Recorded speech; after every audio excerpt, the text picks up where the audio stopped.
Hi there, and welcome to the Skylight Books Author Reading Series. If you'd like to learn more about us and our many upcoming author events, please visit skylightbooks.com, where you can browse our inventory, buy books, and join our Friends with Benefits Club. You can also follow us on Twitter, Tumblr, and Facebook.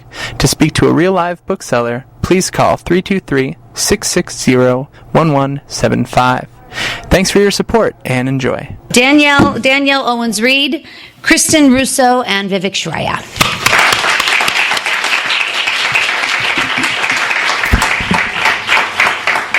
Hello, everyone. Hi. I'm Danielle.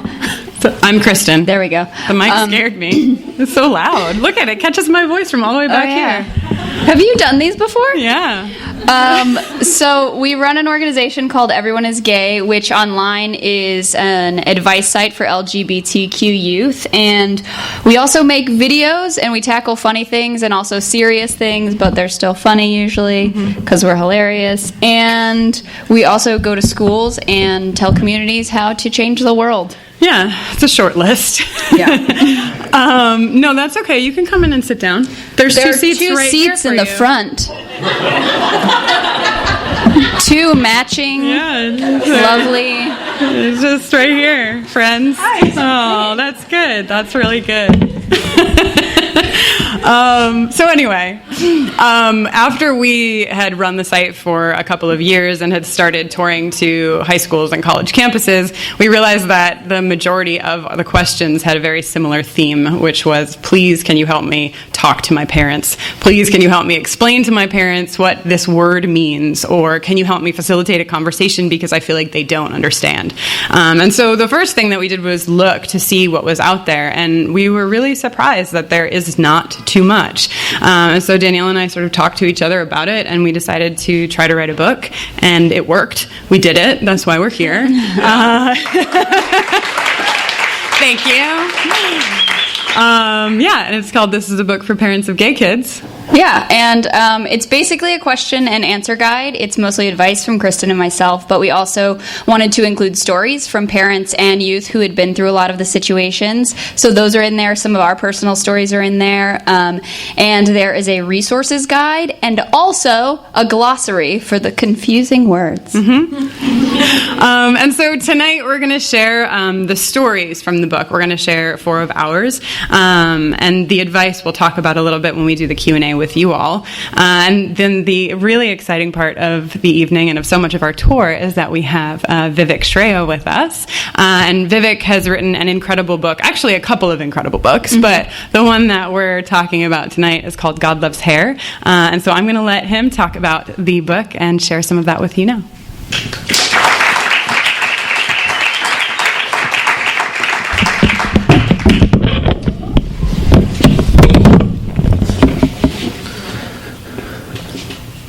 Whenever I'm dressed cool, my parents put up a fight. And if I'm a hot shot, Mom will cut my hair at night. And in the morning I'm short of my identity. I scream, Mom and Dad, why can't I be who I wanna be to be? I just wanna be myself, and I want you to love me for who I am. I just wanna be myself, and I want you to know that I am my hair. I've had enough. This is my prayer, that I'll die living just as free as my hair. I've had enough. This is my prayer, that I'll die living just as free as my hair. I am my hair. Hi everyone, my name is Vivek Shraya. Oh, thank you so much.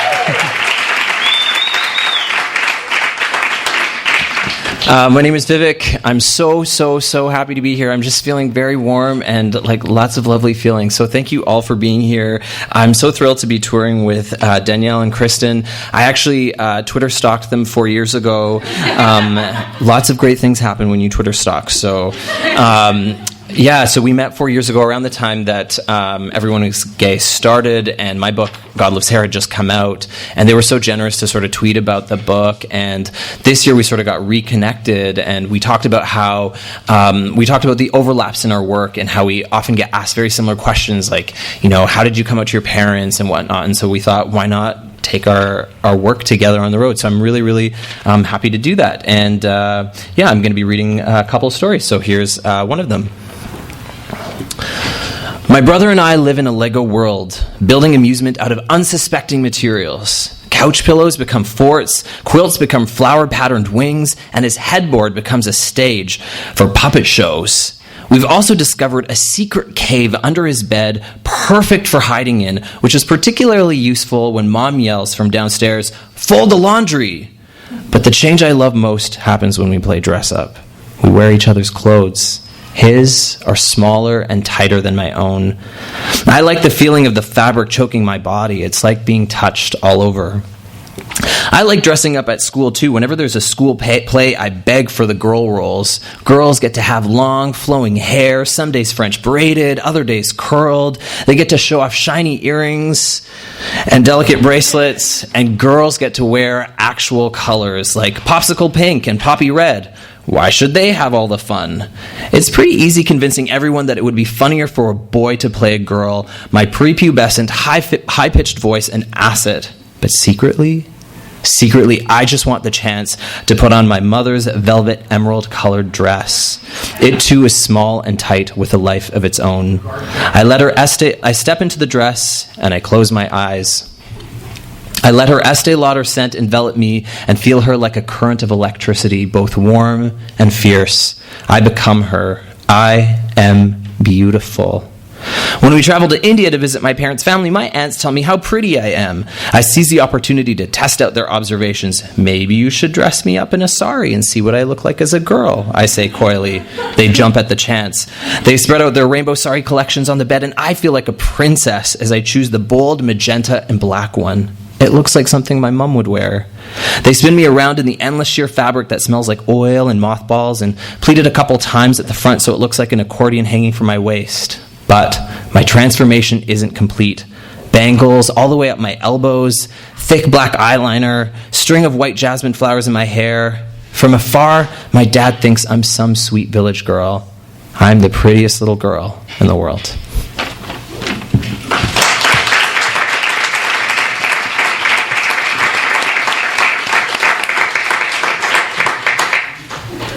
Just made direct eye contact with Danielle and smiled at her because she knows that. I'm so proud of you. Thank you. I'm proud of you too. Okay. So I'm going to read two stories. The first is my coming out story, and both of these are in the book. Mashed potatoes, overcooked stuffing, and an antibiotic-infused butterball turkey. These are the markers of the American holiday known as Thanksgiving. Unless, of course, you were at my house on November 26th, 1998. If that were the case, you would have also found a slightly tipsy, wine-drinking mom, a smiling, storytelling dad, a sullen, prepubescent little sister, and me at the age of 17, clad in Salvation Army-sourced clothing, about to tell my parents that I was gay. First, some background. Until my senior year in high school, I identified as a straight girl with very close girlfriends and a deep adoration for Liv Tyler. My very observant mother, however, had asked me countless times if I was a lesbian. My answer was always the same. No, Mom, calm down and stop asking me. Then, in the fall of 1997, I met a girl. We became friends. We hung out. We kissed. We liked kissing. We did some other stuff. I heard the giggles. Yeah. You know what I mean. I know you know what I mean. This happened a few times, and then that thing happened. That, oh, dear God, my stomach is squeezed and my heart is in my throat thing. I liked this girl.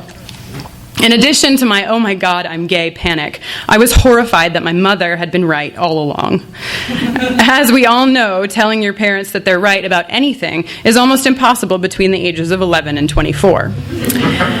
I didn't breathe a word of my gayness to anyone but my close friends for almost a year, which brings us back to the Thanksgiving Day surprise. Once my sister had left the table, I began to complain about an awful translation of the Bible that had been given to me by a relative. I said something like, "They make it sound like God hates gay people, but that's a load of BS." I wrote BS in the book, but I probably said bullshit. So I always feel inauthentic reading it, you know? That's not how I talk. My mom looked up for her... That is who she is in the story. My mom looked up from her stuffing, her eyes troubled by my angry tone, and asked for the 100th time, "Kristin, is there something you want to tell us?" Then it just happened. I dug my fingers into my palm, mustered up as much teenage courage as I could, and answered, "Yes, I want to tell you both that I'm gay." Silence. The first thing my parents said to me, and the thing I will always remember, was that I was their daughter and they would always love me. For that, I was, and still am, very thankful. After this initial reaction, however, my mother began what would be a very long journey in reconciling her love for her child with her deeply instilled religious beliefs. The first few years were very hard. My mother and I fought a lot. She cried a lot, and I yelled even more. Through all of it, though, we never stopped loving each other. Over time, the yelling calmed into a dialogue. She allowed herself to meet my girlfriend. Our conversations progressed, and she began to ask me questions. Slowly, girlfriends were invited over for dinner, and my mother and I found common ground amid differing beliefs. The thing about coming out is that it isn't one moment at a Thanksgiving dinner table. It's a process that takes patience, understanding, and compassion. It's different for everyone. All we can do is share as much of ourselves as we feel comfortable with and work diligently at accepting who we are, with or without the understanding of those around us.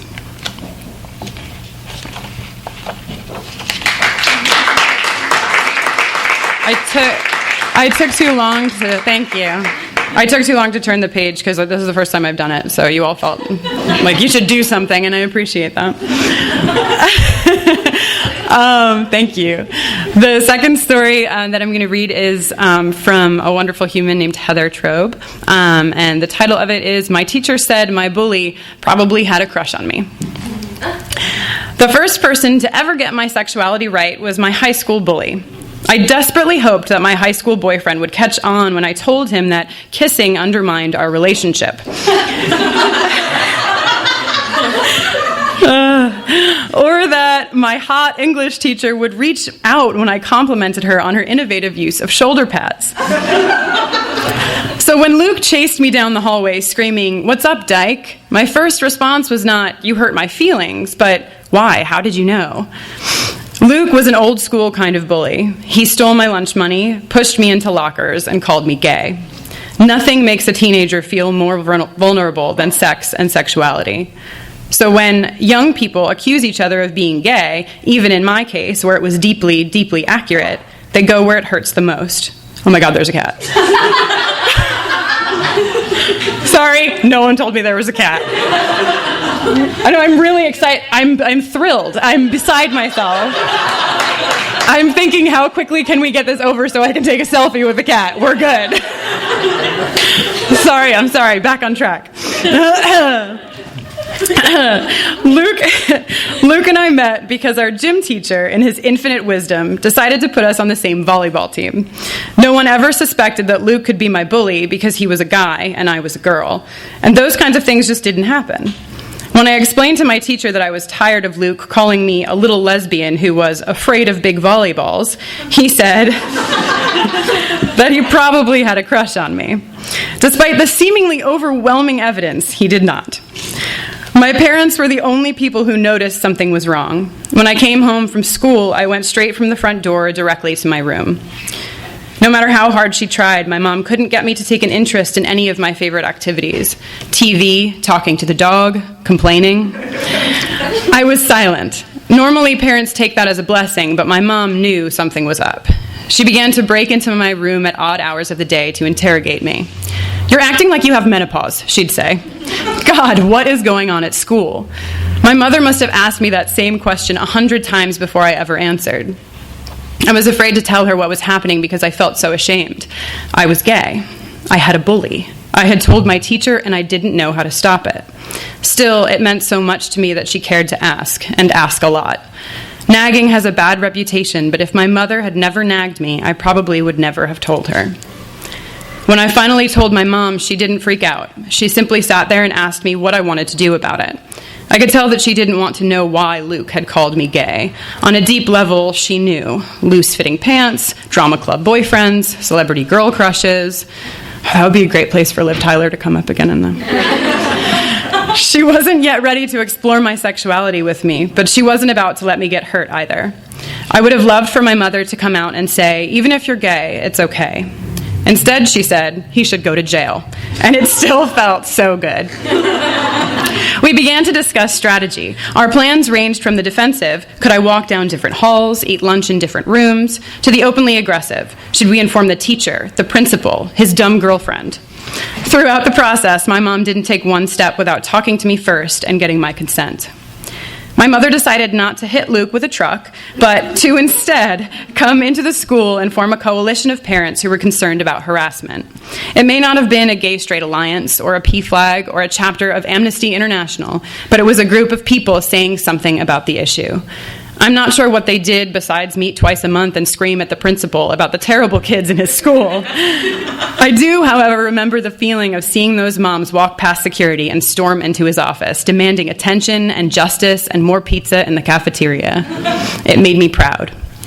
Something about what my mother did inspired me to action. I cried in my gym teacher's office until it made him so uncomfortable that he had no choice but to put me on another volleyball team. When Luke would point at a random girl in the hallway and ask me if I liked her, I would tell him I didn't need her. I already had his sister's number.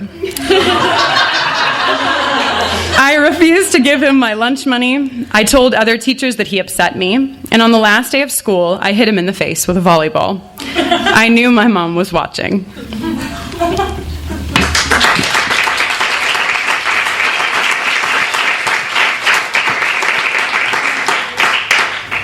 Well, feel sorry for the jerk who has to follow that. Also, I wanted the title of that story to be I hit him in the face with a volleyball. Okay, I'm done. All right, this is my coming out story. I told my mom I was gay while we were making jewelry in the living room. I was 19, we were sitting on the floor placing weird green rocks on some sort of thick fishing line, and I said, Mom, I have to tell you something. I'm dating someone, and it's a girl.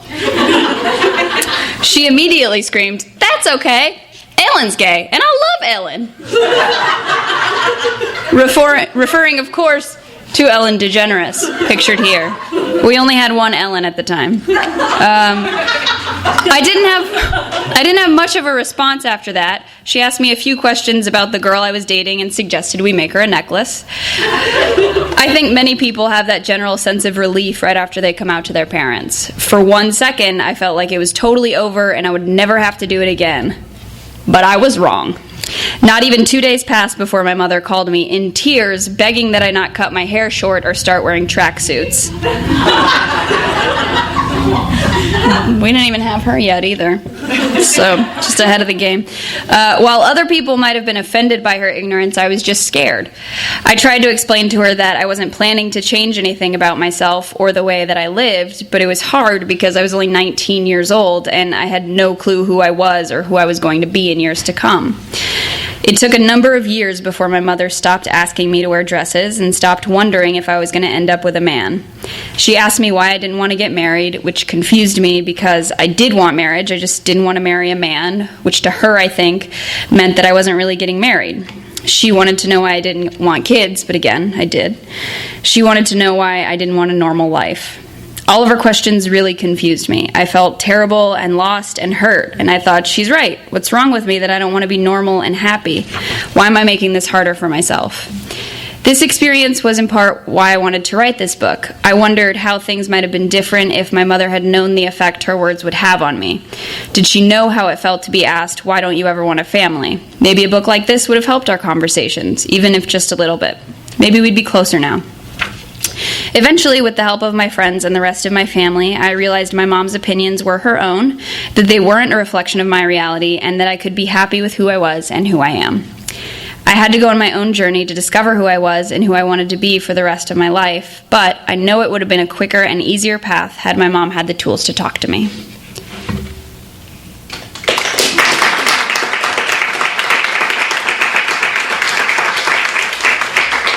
Thank you. It's like Kristin got one, you know what I mean? So the next story I'm going to read is from a mom named Sherry, who's really amazing, and she and her son helped us out with the entire gender chapter. She's a mother of a transgender man, and this is her story. I have a photo of my son wearing a shirt that says fabulous, F-A-A-B, bulous. You can see, but you know, okay. While that means nothing to most people, for me it stirs up myriad emotions. FAAB stands for female assigned at birth. My son is transgender. He is male, but his road to manhood has been far more challenging than most. It has been a long road that he has not traveled alone. My husband and I decided to have a baby right in the middle of graduate school. It seemed reasonable at the time. I gave birth 2 weeks after I became a PhD candidate. Throughout Zach's childhood, I told people that if he had been born a boy, I would truly believe in innate gender differences. This kid was much more like a stereotypical boy than a girl. He was always a free spirit, never really fitting the traditional roles for girls his age. Yet he didn't fit the male mold either. While his female peers were doing their best to imitate female pop stars, he was the lone girl at the local Pokemon tournaments. He was Harry Potter for Halloween, in spite of how much he resembled Hermione, and oh, was he upset when I wouldn't let him get a haircut like Anakin Skywalker. We just considered him unique in every way and defended him to a world impatient for him to act like a girl. His dad and I never cared for his gender expression didn't conform to any set societal rules. I taught him how to negotiate shopping malls while his dad did the same out in the woods. Society tried to force him into a box marked female. His first grade teacher worried because he spent recess playing with his own plastic dinosaurs. Her solution to the problem was to have play dates with the little girls from class. I asked him if he would like that. No, I'm fine. Well-meaning grandparents sent beautiful frilly dresses. I asked him if he wanted to wear them. No, I like my jeans and t-shirts. His early teen years were fraught with emotional upheaval. There were some very low times, and I was always grateful he made his weekly counseling appointments. When he was 14, he told us he was a lesbian. Well, that made sense. He seemed emotionally relieved and accepted that he eschewed dresses and shopped in the boys' department. It was, however, a bit peculiar when he wrote a story in which the main character changed from a girl to a boy. I didn't quite know what to do with that and simply chalked it up to his remarkable creativity. His dad and I were both accepting of his sexual orientation, but handled it in different ways. I started a PFLAG group, and he worried endlessly about our kids' safety. We went to several Pride events in those early years, me as PFLAG Mom, which, by the way, is her blog, so it's important. Okay. And his dad as the protector, who'd stand back and scan the crowd for anyone who might threaten his beloved child. College brought a whole world of new experiences, ideas, and people. By the end of his freshman year, Zach began to find the words to express his true identity. I learned all about the term genderqueer. For me, listening to him talk through and question his deepest sense of identity made his realization of being transgender easier to accept. I know it didn't come lightly. As you would expect, his dad worried about his safety even more. I can't blame him because violence against transgender people is a sad fact of life. Transphobia is still accepted even in places where homophobia is shunned, or at least isn't expressed out loud. He worries and ruminates over the transition, but he loves our son unconditionally. As the father, he doesn't receive the brunt of the blame for raising a transgender child. That honor goes to me, the mother. The prevailing belief is that I was too accepting of him first being a lesbian and then being a man. I was an easy target because I did not react as expected. The typical narrative for parents of transgender children include being distraught, ashamed, heartbroken, and inconsolable. Some of my dear virtual friends in my transparent support group would surely attest to that. It just wasn't my story. People close to me were concerned that I was either in denial or was pushing his transition. It was hard to express that it was neither. I didn't feel the loss of a daughter because I thought of him more as my child than my daughter. Others thought that had I insisted he accept his femininity, or at least not gone along with his transition, perhaps things would have been different. Of course, they would have. Our relationship would have been severely damaged. Not having the support and love from his family would have devastated him. My seemingly instant acceptance of his transition made me a hero in the LGBTQ community and an enabling, negligent mother to the rest of the world. The truth is that I'm neither. It isn't heroic to love your child with all of your heart, regardless of their sexual orientation or gender identity. It isn't negligent to allow your child to grow into their own person. It is an emotional place to be, though. Joy in my children, pride in adults they have become, anger at those who reject the concept of transgender, rage at the violence and discrimination of our transgender children face, and also awkwardness. I still feel awkward when I run into someone I haven't seen in several years and have to answer the question of how my daughters are doing. I know I could just brush it off with a quick "they're fine," but I can't pretend that I have 2 daughters.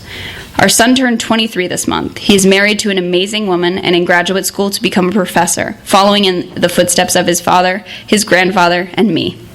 Yes, raising this wonderful young man has been interesting. A journey I wouldn't trade for anything. Only other parents of transgender children understand the daily roller coaster of emotions. Only we know how it feels when eventually this roller coaster slows and the ground beneath our feet finally feels solid. Only the mother of a trans man can say, "I gave birth to a girl, but raised a man."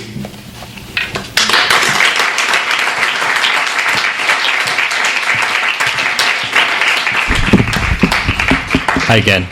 I'm realizing I didn't actually describe what my book is about. So it's a collection of short stories, and they're each illustrated. If maybe we could flip to the next slide, if that's okay. Sorry. Each story is illustrated, and it's about my experience growing up in Edmonton, Alberta. Have any of you heard of Edmonton or been to Edmonton? Of course. So I always describe Alberta as the Texas of Canada. So imagine being a brown, genderqueer kid in the Texas of Canada in the 80s and 90s, where we had just the one Ellen and just the one Katie Lang. So, so this book was really important to write for me because I wanted to write something that sort of spoke to the intersections I grew up with as a son of Hindu immigrants, and as someone who didn't grow up with children books that had like brown skin or an Indian aesthetic. So that's what this is about. One of the questions I often get asked when I do readings is, how have you seen progress or change for LGBTQ people in your life? And I feel like I try to focus on the positive. I think, well, we've got Glee, we've got Modern Family. Again, those are things I didn't have in the Texas of Canada growing up in the 80s and 90s. But I work a lot with queer and trans youth, and in my day job and as an artist. And one of the things that often comes up is still, kind of what has been read here as well, is just the fact that homophobia and transphobia are still really prevalent, and that there are still lots of queer and trans kids that grow up feeling a sense of isolation, rejection, and self-hate. And I find that so disturbing as someone who experienced that myself 10 years ago. So I think it's really important for us to remember that there is a lot of work that still needs to be done. This particular story is about my own experience in junior high and high school. Junior high has marked the sudden death of sweatpants. They've been replaced by name brand denim and name calling, which will continue every day for the next 6 years. Blonde-haired, blue-eyed Will Jensen walks close behind me on my way to class. He's on his tippy toes as though he's wearing high heels, fluttering his hands and talking with a lisp to his audience of jocks. Is that what I look like? Do you have to be such a sissy? They laugh, and I pretend I'm oblivious. They have to laugh because Will's the most popular boy in school. Maybe if I laugh, Will and I could be friends. He kicks me, and I say sorry. He's puzzled. He kicks me again, this time timidly, like a child unsure of his own strength, and I apologize again. His friends find this funny, so he keeps kicking, they keep laughing, and I keep apologizing. I'm bound to sorry as though it's my only defense, as though each sorry holds a tiny spark of dignity. The same jocks surround me by my locker later and warn me of impending dangers. Are you sure no one's beaten you up yet? You're definitely going to get beaten up in high school. Definitely. One of the brown jocks, the one who laughs the loudest, follows me into the washroom. He stands wide at the stall right next to me, making his presence known. I pee as fast as I can, focusing my eyes straight down, thinking about how our matching skin doesn't protect me and how that feels like a betrayal. I look for safety with the girls. We have more in common, like our love for Jodeci and General Hospital. I'm safe for them too. Anyone watch General Hospital growing up? Yeah? Jagger? Does anyone remember Jagger from the old days? No? Ricky Martin was on General Hospital. Do you remember that? No? Okay. I watched a lot of soaps. We have more in common, like our love for Jodeci and General Hospital. I'm safe for them too. I'm the boy that they can talk to about their crushes on the other boys. Maybe I'm too safe. Mia Zinner, one of my few friends, likes to tell me how much she wishes I was dead. You know, it's only 9:30 a.m., but I just want to kill you, Gaylord. When I ask my parents if I can change schools, my dad tells me that my hairstyle is the real problem. You know, in India, boys who part their hair in the middle, like you, are, you know. So I learn which hallways to avoid, sissy, and which faces to avoid. If you ever look at me again, I will pound the shit out of you, fucking fag. How to walk a little firmer, talk a little deeper, be a little smaller, but I can't make it stop. I catch an episode of The Wonder Years when Kevin is getting picked on by a bully. Loser, loser, loser. Fed up one day, Kevin responds, fine, I am a loser. The bully responds, you are? In shock. He never picks on Kevin again. I immediately take note and am determined to test this out the next day. Gaylord. Fine, I am a Gaylord. You are? Bingo, just as predicted. Yes, I am. Do you even know what that means? Sure I do. It means loser. No, it means you like boys. Next slide, please. So this is my last story for you. Thank you again so much for being here. I'm going to be back for Q&A, and I won't say any more about this story. It kind of speaks for itself. I learn a lot about how to be a boy from my brother and the lessons he learns in school. Not in the classroom, but the gym change room. Lessons I miss because I change in the corner, facing the teal-tiled wall, so that no one can accuse me of a wandering eye. I listen intently as he tells me how the boys discuss the pros and cons of shaving their pubic hair and other regions of their body. Girls don't like hairy. He even purchases his own trimmer. I hear a sharp buzzing coming from the washroom as he mows down his legs and his chest. But I'm in no hurry to follow his lead. No one's going to see me naked anytime soon. I'm more preoccupied with eyebrows. I've watched my mother pluck her eyebrows over 100 times. Anytime she's in the washroom, she's armed with tweezers and concentrating on her reflection. Once she spots where to strike, her hand lifts mechanically, tweezers tightening and precisely pulling the bad hair from its root. Her mind is somewhere far away. She is calm, comforted that there are things, however small, that can be removed, that can be changed. When she's summoned back by the sound of the garage door opening or remembering that she has to drive my brother to basketball practice, she puts down the tweezers and pencils thin, almond-browned arches over the surviving hairs. My own eyebrows look like a variation of Bert's from Sesame Street, two furry caterpillars forever headlining my face, so I pluck. And pluck. It's hard to stop. My face is changing. My eyes seem to be getting bigger and brighter, my face narrower. People say tweezing hurts, but I like the pain.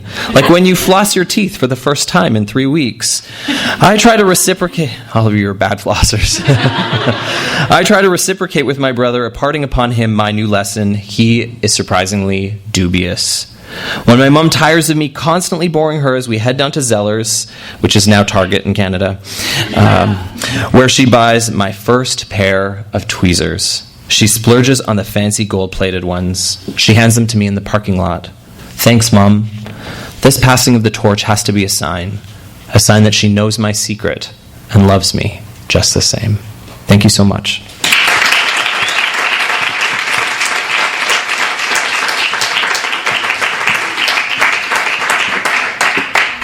Isn't he the best? And so tall. Yeah, I was like, why does it look different over there now? I get it. So we didn't read any advice from the book because we figured that in the Q&A, if there were specific questions that you had, you could ask us and we could answer them. Your turn. My turn. So the other thing that we wanted to tell you about before we open it up to Q&A is that when we wrote the book, one of the biggest parts of it was finding the resources for the resource section. And in looking for resources, especially internet resources, we realized that, again, there wasn't very much for parents whose kids have just come out to them. So the book inspired a new project of ours called the Parents Project. There it is. That's it, the whole thing. We just made a logo. It's going to really help parents. And basically, I've been starting to say this thing that, like, I think the book is kind of the 101 and the Parents Project is the 201, because it really gets to dig in a lot deeper to these issues and to questions and things like that. Danielle has been talking about something that I think is really cool as well, which is that in the book, we talk about how to handle sleepovers if your kid has just come out to you as gay or lesbian or bisexual, etc. And on the Parents Project, we had this incredible thing happen where we had a mother and her daughter answer that question from their experience. So there's things like that, and we have experts in youth that also write there. So we just wanted to let you all know that resource existed. Mm-hmm. And I think now we can open it up to Q&A. I think we can. We have stools for that. So hold on, we'll get those stools. We'll be right back. Okay, there's one. I really feel like I want to tell a joke, but I'm blanking. Oh, next time. What did the fly say when it hit the windshield? What? If I had the guts, I'd do it again. That's good. That's really good. Okay. Does anyone have a question while we're with the chords? This one kind of reaches. Okay. Questions? Hi, in the back. Vivek, are you a singer? I am a singer, yeah. Thank you so much. That's so nice. Thank you very much. Do you sing around town or with instruments as well, or just always at home? Yeah, I sing with instruments. Yeah, I mean, I played a show a couple times here in LA. I've played a couple shows here. I have a couple records, so if you're interested, you can go to the internets and download things. Yeah. Thank you for your question. And was there a question up here? Did I invent that? Not yet. Okay, sorry. Eager beaver over here. You work on that. Hi. Oh, sorry. So when my mom found out that I was gay, it was not a coming out process. Mm-hmm. It was like a very reminiscent, a very long, drawn out explosion of crying and yelling and all sorts of things. And now we've gotten to a better place, but I don't know how to bring up that conversation again to see how she is with it and to make sure, because I have the book, I have your book, and I want to find a way to give it to her, and I don't know what to say besides here you go. So you've gotten to a better place without ever addressing it? Or after the yelling and over time, okay, having a serious relationship and having that last for several years, I think just that her presence in my life allowed my parents to just be okay with it. Mm-hmm. There are things about I don't think they understand my identity versus oh, my daughter's dating a girl. Mm-hmm. Right. And it's more than just the person that you're sleeping with, obviously. Of course. So I don't know. I feel like I don't want to offend her by being here's a book, mm-hmm. her. But I also yeah, a couple of people have said that to us, that they're I really want to give them your book, but that feels so shitty to me. Hey, you don't know anything, so. Yeah, I mean, I think that the way to talk about it is just to sort of say that I've read this book and it really meant a lot to me, especially because of what we've gone through together. And you don't have to read it, but I just thought it would be cool if you wanted to read it too, because I know that a lot happened however many years ago, and it feels a lot better now. But there might be questions that you have or things that you want to talk to me about, so maybe you can start here. Yeah, and also you could focus on the stories, which would be, I think, a cooler way to. There happens to be advice, but a lot of the stories were really cool and really meaningful and reminded me of our experience. Yeah. Or you could lie and say that you put together the glossary for us and you're really proud of it. Oh, yeah. Okay. Right? Go for it. No? Any ideas? I mean, I think one of the hardest things is that it's always the onus always falls on us, right? It's I read this amazing essay that talked about how you can come out to your parents and then it never ever comes up, and that you constantly have to do that work. And I feel like I was always doing that with my parents, where I would talk about my lesbian friends all the time, so I think that that's the hardest thing. But I also feel like one of the things that I've tried to think about is the ways that sometimes our parents are actually trying to respect our privacy. So it's less about them not accepting and more about just trying to respect who you are. And so I've I've been a little bit more assertive, I think, in terms of just like sending links to my mom anytime I see things. So I think totally the approach of just being like, hey, I read this book that meant a lot to me and I think you would enjoy it too. Like, it's hard, but I think it's okay to be that direct and leave it at that. The dropping hints of like, hey, I'm going to drive 6 hours to go see these two people speak is probably like, not working. Yeah, I personally think it's okay to be, it sucks having to take, I think that's the hard thing, is it often falls on us, but I think if you're okay with being a little bit more assertive, I've certainly found that I've had to do that work. Mm-hmm. Also, I'm glad that you said that, because it reminded me, first of all, it was good, and it reminded me. Oh, good. Yeah. Good. I feel a lot of pressure being up to like official. I was like, oh, thank God he's here. I know. That was so much better than what we said. Smart person, finally. But also, it's a part of it is our parents, until we tell them, have no idea how to talk about it. No clue. They have no clue, which is like what's really cool about the book. I wish someone else wrote the book so I could talk about it the way that I wanted to. It's like so nice to finally have this resource. But it's like our parents just don't know how to talk about it until we tell them. So that's another part of it too. Yeah, I don't have that much to add. Just I feel that way about anyone, even people who aren't parents. Like, I think that everyone loves to have a reason to be able to talk about this. We just discovered that by having a business called Everyone is Gay. You know, what do you do? Well, and then they're like, oh, so I know this girl and she's dating another girl, but that girl looks like a boy, so what's that mean? And like, the question's been like burning inside of them for like, you know, and people need to be able to have that space to ask. So I think that'll give that to them as well. Yeah. Also, one of the things I did when I was being a little bit more subtle was I talked about books that I was reading, and that like it really impacted me. So one of the books that made a really big impact on me was Stone Butch Blues, and I talked about this with my mom. I was like, this was an incredible book. Like, I cried reading it the whole time. And then she went to the library and she took it out, and it's a hard book. It's a really hard book. Like, it's not an easy read.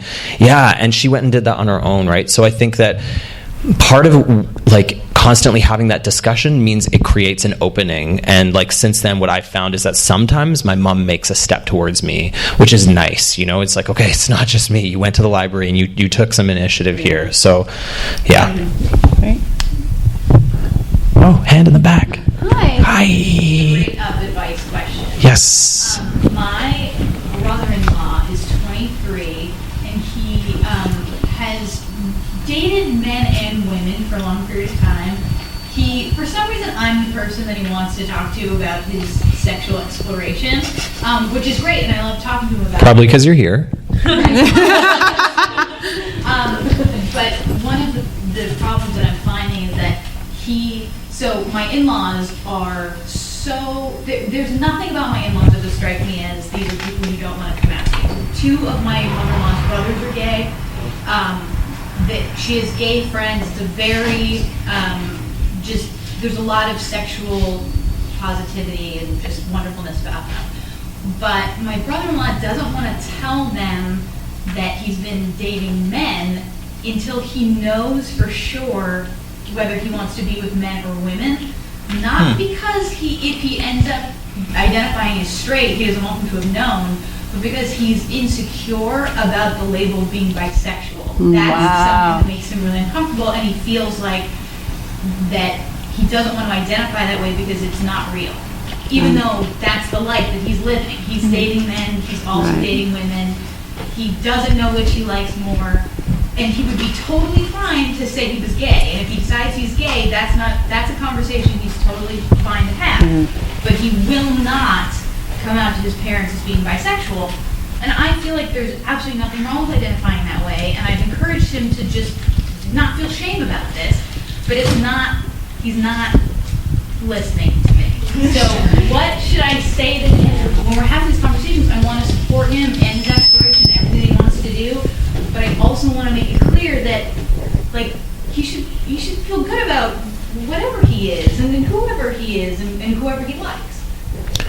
So I'm going to weigh in, if that's okay, really quick. Yeah, so I identify as bi, but it's been a really long road, partially because, as we know, bisexuality isn't often seen as a legitimate identity. So that one of the things I heard a lot was like, bi now, gay later, right? It's like there's this idea that you're one step in the closet. And so I really struggled with the label bisexual. I felt like it was better for me not to identify as anything than to choose bisexual. And one of the things some of the things that really helped me was hearing from friends that bisexual. So, I mean, even if you say, anytime you hear him have that resistance, for you to say, you know that being bi is like a legitimate identity, right? Or you know that it's real, right? Like, just having someone validate that identity, I think, is really great. Also, for me, meeting other bi people was really, really useful. So I don't know if this is LA or like, I'm not in touch with what kinds of resources you have here, but like pointing him in directions of whether online bi resources or bi people. And again, he might like do this, like, I'm not one of those, because I did a lot of that too.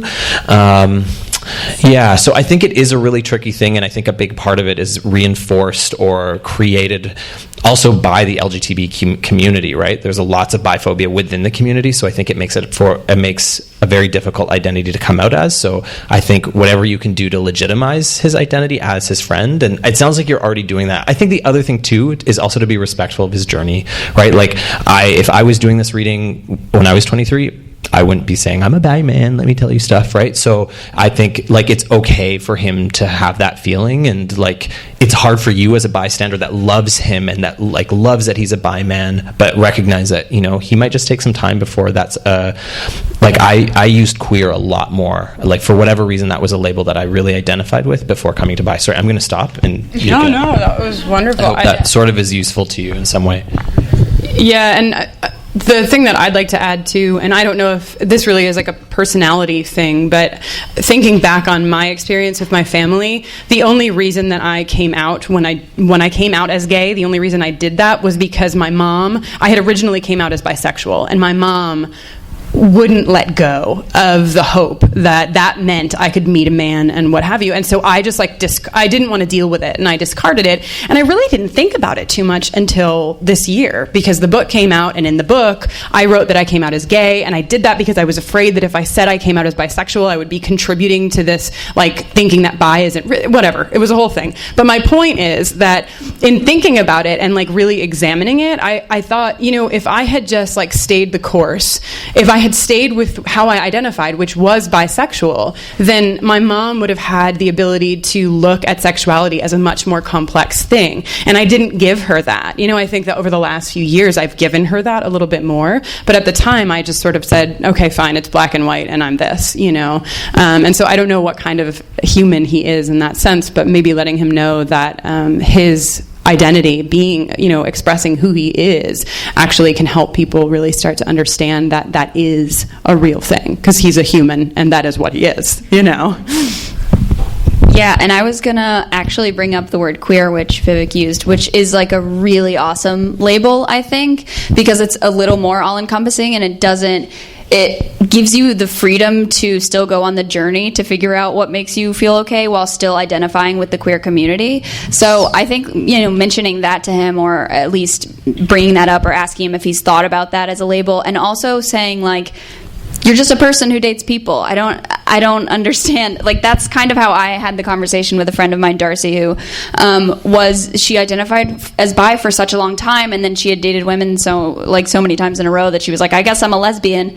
And then she started dating a guy, and she was like, I'm still a lesbian. I'm just dating a man. And I was like, okay. I mean, your identity is your identity. And then she dated another guy, and she was like, I'm still a lesbian. And I was like, totally fine. You know that it's okay to be bi, right? And then she sort of warmed up to it, and now she's in like the GLAAD video for identifying as bisexual. So, like Vivek, that's what happens. That is exactly what happened. So, like Vivek says, it is like quite a journey. But I think bringing up the word queer and, you know, just continuing to have the conversation and validating him are all like really good places to start.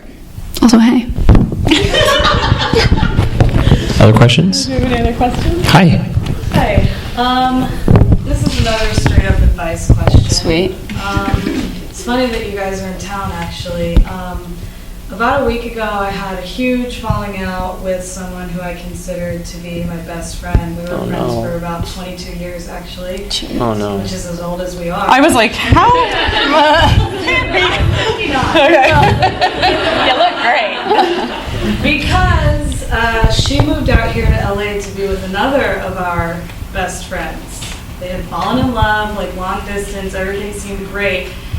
And then after like 2.5 weeks, she just did like the shittiest thing and just left her a note, like didn't even like say goodbye to any of us, lied and said her grandma was in the hospital, which I found out wasn't even true. And I just like I felt really betrayed, and it's been like a week now, like I said, and I really miss my best friend, but I can't get over feeling angry at her for the way she handled things, and our friend's heart is just like shattered, and it's just hard to see that my best friend did this to another human being. And I guess I just want advice on how to either move on and forgive her, or how to reach out to her, because I'm just lost. And I was wondering if you guys have been through anything like that, or had any advice for me. I think that it's two. I do. I think that it's two things. I think that you have every reason to feel angry and hurt and betrayed because you've known this person for so long and you never thought that, fill in the blank, right?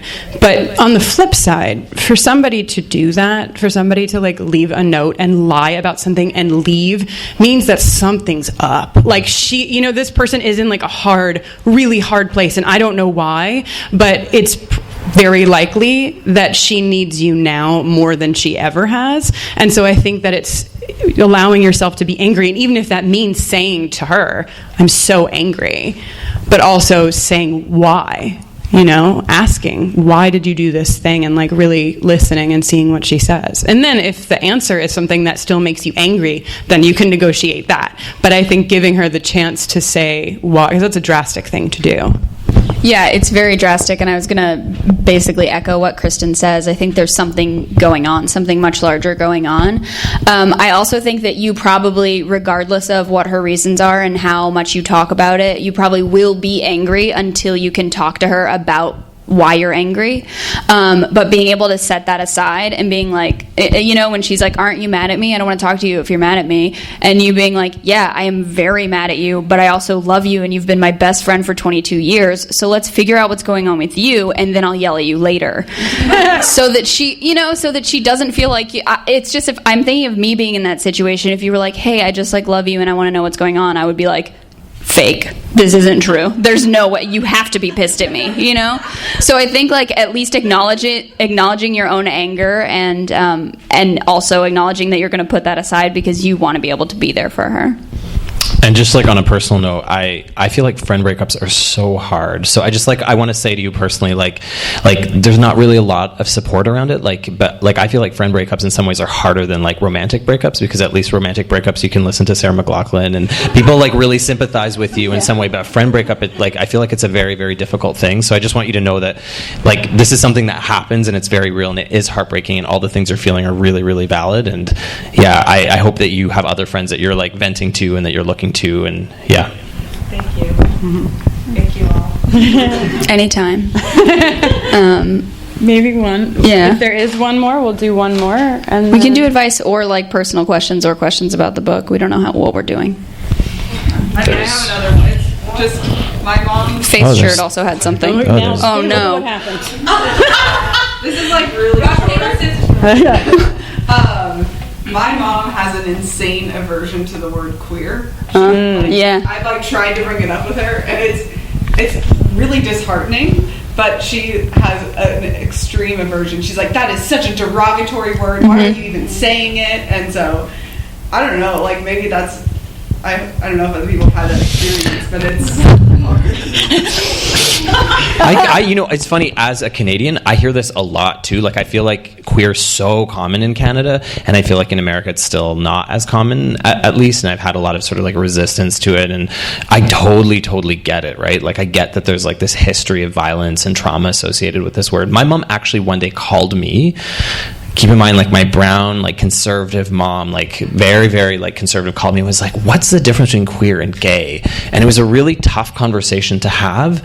But again, if you're willing to engage with why that word is important, and that for me, the thing that I've always done, especially as an educator, is draw parallels to other words that have been reclaimed. So I often talk about how, in any community, there's often these words that have been used to hurt people. And sometimes those people, those communities decide we don't want to be hurt by this word anymore. We're going to dismantle the power from that word, or we're going to own that word. And so the example I always give is bitch, because I won't say the N-word, but like that's another one, right? But like bitch, like there was this whole movement in the 90s, right? Like Missy Elliott had a song called She's a Bitch, and there's all these women that like, but it's also a very contentious word. I'm sure there's lots of women in this room that wouldn't want to be called a bitch, right? So, but I feel like in having that conversation with my mom, talking about how language really hurts, and that when people who've been hurt by language decide to own that language, my mom was somewhat pacified by it. I think the hard thing for parents is they don't want anyone calling their precious baby this really hard, horrible, hurtful word, right? Like there's so much hate associated, especially for an older generation, with that word. So I think explaining why that word is important to you or your understanding of it and drawing parallels to other communities, that this is something that happens with language, is really useful. Sorry. Is that? Ditto. I'm good. Yeah. Knocked it right. Should we do face shirt and plaid shirt? Yeah. Why don't we just each take one? Okay. Face shirt. Oh, I'm so sorry. Wow. Shirt. It's a face. I didn't know. I was like, it's a weird cut up face. I don't get it, but I get it now because because they look, but they're looking different ways. It doesn't make any sense. Okay. So I've told my mom that I'm gay or bisexual. I actually have not labeled myself yet. But and now And that's okay. And now I sort of want to move on to the grandparents and the outer level. Maybe that's like a second book. No, it's in there. first book. It's in there. It's in the 101. Yeah. Because I called my grandma on Mother's Day when I was out of state, and I was like, that's so nice. Yeah, I was like, Happy Mother's Day! I can't wait to move out there and meet my girlfriend. And she said, "Oh, like your friends? Yeah, you guys are good friends." And then I didn't want to like break her heart on Mother's Day, so I was like, yes. Can't wait for you to meet her. And so I sort of left it at that, and like now we're here, and they live here, and I want to go see them, and I don't know, really, like, I could put on a dress if you want. We could do friends. You want this one, or you want me to take it? You go for it. I know this. I know the answer to this. Yeah. I think that. So the beauty of this is that you had a conversation where you said you were moving with your girlfriend, and your grandmother misunderstood, which happens all the time with the word girlfriend. It's a thing. And I think that all you need to do is, however, if you talk on the phone, if that's like your way of communicating, then before you go over, before you go over, I would give her a call and say, "Hey, I called you on Mother's Day, and we had this conversation, and I totally get why you thought that me saying girlfriend was friend, but actually this is a person that I'm dating, and I'm really excited for you to meet her, but I just wanted to make sure that you knew before she came over." Then it gives you like the chance to talk about it before, and then when you go over, everything is clear. But I think just use that, like just use it as your little jumping stone to the next stone in the pond of life. Beautiful. Okay, plaid shirt. Is that plaid or is it a band that's been sliced up? This is Tegan and Sarah. My question is kind of something along the lines that you wrote about in the book and you've mentioned in some videos before. I guess maybe I just can't hear it enough, but in regards to, I grew up in a house where my parents they didn't practice any kind of religion, but they kind of allowed me to go to Christian and Catholic schools. I went to Christian grade school, Catholic high school, Catholic university, and they wanted to give me the option to like either decide to be a spiritual person. That was my decision. I feel like it's almost easier for me to come out to like my friends and my family and tell them that I'm gay. But I almost have like a really hard time like looking at myself and telling myself that, because I have this constant inner turmoil of like, and it sounds so silly when I say it out loud, but the idea of I possibly might be going to hell because I'm gay. And I hear, like I say it out loud and it sounds silly, and when I say it out loud to my mom when we have these discussions, like she almost like, she wants to like strangle me. She says it sounds silly too, but she's agnostic, or she considers herself like agnostic or atheist, so she gets mad when I say that. So you've mentioned that you had conversations with your mom regarding this. How do you feel like it's something that do you struggle with, or that you still think about? Does your mom maybe still think about that kind of thing, and how do you over time? I think my mom still thinks about it. I don't think that there's a way for her. I mean, she grew up for decades and decades with such a fundamental belief in this, and I know that she has been able to let go a lot of it, but I think that she looks to me, and I don't know if I'll be as helpful as I want to be with this, because for whatever reason, my experience with faith never made me feel like it never made sense to me personally, and I don't know why that is. I think that I think that although I'm a spiritual person, I also didn't understand how I could ever be a person who would be in trouble, because nothing that I felt wrong to me, and there were a lot of people telling me that it was wrong, but for whatever reason my response to that was no, you're wrong. So I didn't have as much of that with me, but I think first of all I want to say that it's not silly. Right. No, I understand why you're saying that, because in the logical sphere, right, but we aren't just logical people, most of us, and it's a scary thing, and no person in this room knows. Well, I don't think. Do we have any? I'm maybe there's a ghost here. I don't know. But for the most part, none of us know, and it's a mystery, and it's scary, and we can't know. And I think maybe that's part of how I let go of it, was knowing that all I can do here is live a life that feels authentic to me and that feels good and right. And if I die and I literally get to pearly gates and somebody is you screwed up, I couldn't have undone it. I had to live my authentic life here. So that I think might be the way, but also not feeling silly for being afraid, because it is scary. None of us know. We don't know. Yeah. I know only one of us was supposed to answer each question, but No, I just, because I'm taking up so much time. I was going to say that I think a part of what is making you struggle for much longer is that you feel silly. And as soon as you can accept that and accept, this is what I think and this is what I'm feeling, you'll have a much easier journey through that feeling, because right now you're not letting yourself actually feel it. It's do you practice your faith with an accepting congregation? Do you have people around you who are people of faith who identify as LGBTQ? No. I think that would also be very helpful, because when you sit in a room and you say that you feel these things, and you have somebody like your mom saying that's silly, we don't even know if there is a God, it's not lining up with how you believe. But when you're sitting across from somebody who believes like you believe, and they can explain to you their vision of their higher power, and you can connect on that level, then you have the tools to start to reshape your own vision of what that might be.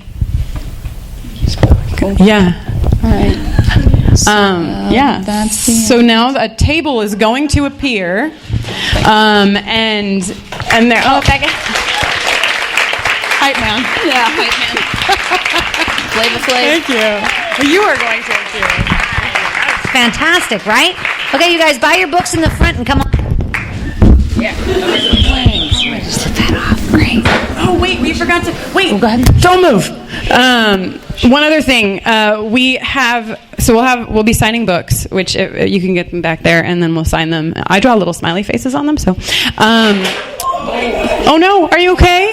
I'm fine. Are you sure? I mean, my ego's a little hurt. Okay. I'll just keep talking, and we'll pretend like it never happened. That might be a sign. But I need to go done. No. Good job. What I was going to say, I really like your shorts, by the way. What I was going to say is that we, in addition to signing books over here, have a little donation box. Today is our first book event of our book tour. Thank you. And we have 20 more cities that we are going to. Tomorrow we drive to Salt Lake, and then so on and so forth. And we end in December in Austin, Texas. And we are doing this ourselves. So we're trying to raise some money for gas and what's happening? Oh, good job. She's good. For gas and hotels and things like that. And we have little stickers that say who you like and live your life. So if you donate as a little as a penny, although dollars are better than pennies, only not because of the amount, but last time I said that and we had 400 pounds of change. So but any amount. It is helpful but heavy.